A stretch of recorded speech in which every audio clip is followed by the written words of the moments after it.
So the Nintendo Switch 2 is a month away, less than a month away when you're watching this video, because it is May 5th and it comes out June 5th, and I'm getting stoked. I cannot wait to get my hands on the Nintendo Switch 2.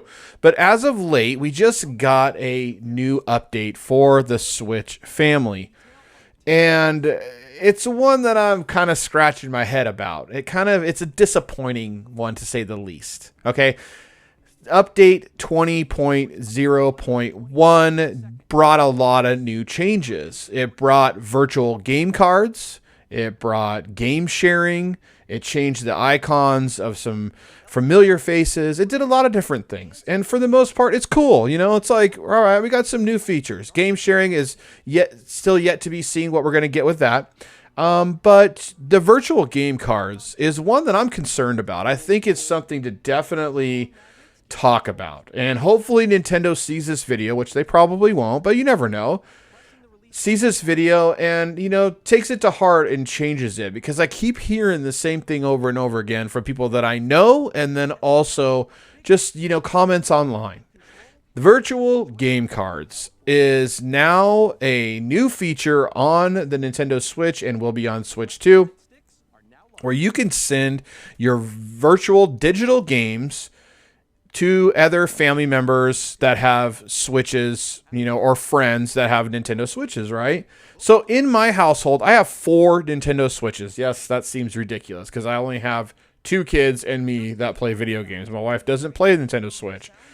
But I have 2 Nintendo Switches of my own. One being my Zelda OLED. That's my main Nintendo Switch. And I have a Zelda Switch Lite with an OLED modded screen. And I play that one bedside all the time. I love that console. It's just really nice form factor, And it's just the new OLED screen on it with the screen mod just looks freaking fantastic. Watch my short on that. It's super, super awesome. Anyway, my kids each have a Nintendo Switch. One of them has a V2 Animal Crossing Switch, and the other one has one of the OG Switch Lites. And I have my name, my profile, my account linked to all 4 consoles, because when I buy a game, I want to buy it once. I don't want to buy it twice if I don't have to. Sometimes I've double dipped in physical and digital, okay?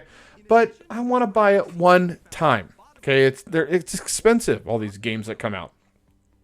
Anyway, so with that being said, there's a lot of the games that I buy that my kids like to play too.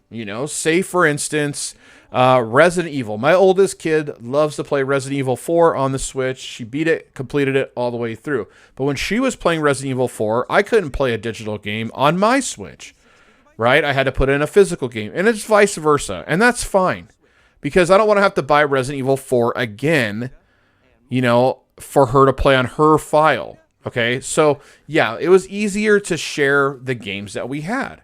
And, like I said, I couldn't play a digital game. I couldn't play on, because it would kick her off. My main console would kick her off. She had to stop and wait. And you know what? For the most part, we compromised. And that was fine, because I have a lot of other consoles. I got a Steam Deck, PS5, Xbox, you name it. We pretty much have them all here at the house. And so it was fine. If she wanted to play, deep dive into one of her games, that I bought, then I'd let her do it. And it seemed like that worked out fine. But now with virtual game cards, it's a little frustrating, to say the least. Now, there is a way to lend the game out, and she can play it. But you can only have one other system linked to your main system. So that's dumb, because I had to unlink my Zelda Switch Lite with the modded screen so she could borrow a game, essentially, right? So she could have the game. And then whenever my youngest daughter wanted to play one of the digital games that I bought, I had to unlink her system and then add on my youngest daughter's system. It is super stupid. I don't know why they're doing this. Okay, look, I've bought 4 Nintendo Switches. Maybe that's stupid in itself. Maybe I didn't need to do that, right? I'm sure my wife said that to me a million times. Anyway, but I've invested all that money into those Nintendo Switches, and I've bought all these games, right? Yes, it would be nice to play, buy these games one time, One time. I mean, Nintendo's a multi-billion-dollar company. I think they could afford it for a household to purchase one game, and that'd be enough, right? And like I said, there is ways around it, so where you can, play the physical version or a physical game while someone else is playing a digital game. But say I wanted Resident Evil 4 back, okay? Because the reason why I'm bringing up Resident Evil 4 is because that's the one she's been playing a lot, and we had issues with it just the other day. She has to send it back to me, and I'm like, this is so dumb. And then my other kid was like, hey, I want to play Mario Party Jamboree on my Nintendo Switch, and I had to unlink my oldest kid's system and then link up my youngest kid's system so I could send her Mario Party Jamboree. And then when my oldest kid went to play Resident Evil 4, she couldn't play it. It wasn't linked up. I don't know. That seems dumb to me. That seems really dumb. It's like now they want us to buy a physical copy and a digital copy.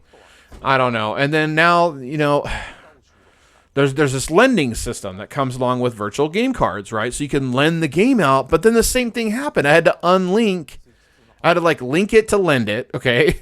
And then unlink it to go back to my Switch Lite because I wanted to play one of my digital games in bed the other night.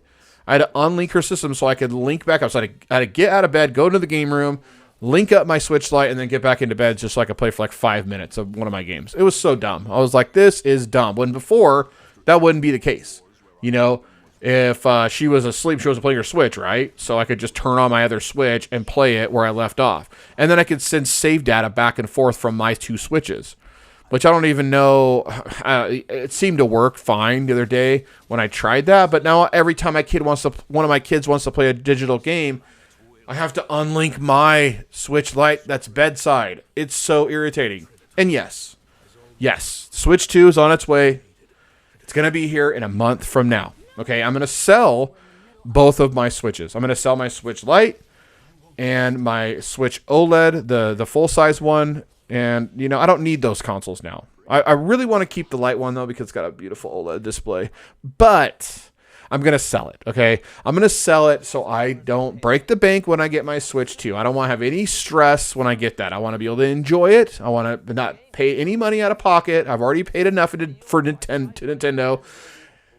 And I'm just going to sell them. I'm going to sell them, get rid of them, and get a Switch 2. I already got the pre-order in. Thank goodness I got a pre-order. Heck yeah, I got it through Best Buy. I'm getting the Mario Kart bundle.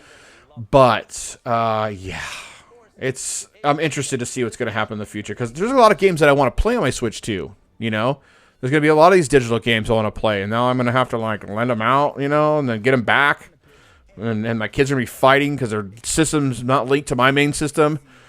Please, Nintendo, if you watch this video, please fix it. And guys, let me know down below what you think about virtual game cards, because I think they suck. As it is right now, I think they suck, and Nintendo needs to change it.